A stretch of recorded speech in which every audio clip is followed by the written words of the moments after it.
Alors, quand on a le tableau de calcul construit, l'idée est de prendre une bande de papier qui puisse passer à l'intérieur, de la glisser entre le support et le haut des cases.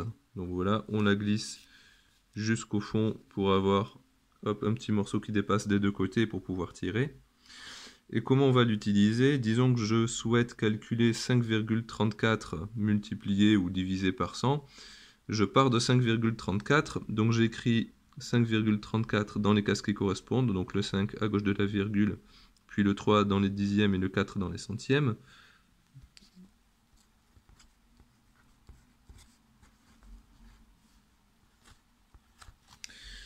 Voilà, le 5, le 3, le 4, et par sécurité, j'écris quelques zéros inutiles à droite et à gauche, qui me serviront si je veux calculer des nombres, si je souhaite arriver à des nombres plus grands que 534 par exemple. Donc, je souhaite calculer 5,34 multiplié par 100. Vu que je multiplie par 100, je devrais obtenir un nombre plus grand, donc je vais décaler les chiffres vers la gauche pour avoir plus de chiffres à gauche de la virgule.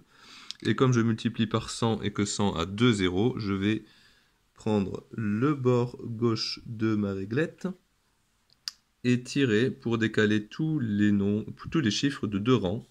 Un rang et 2 rangs.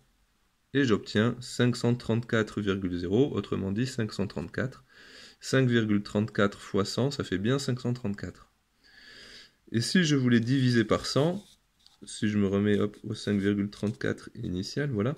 Si je voulais diviser par 100 cette fois, comme je divise, j'obtiens un nombre plus petit.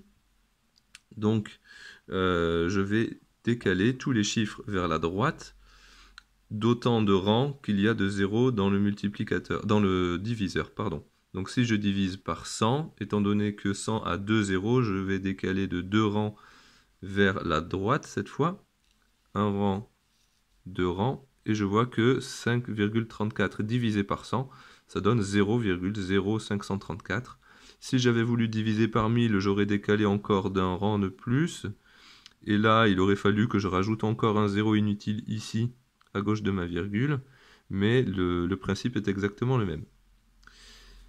Voilà donc le principe d'utilisation de la règle de calcul, et j'espère que ça vous sera utile.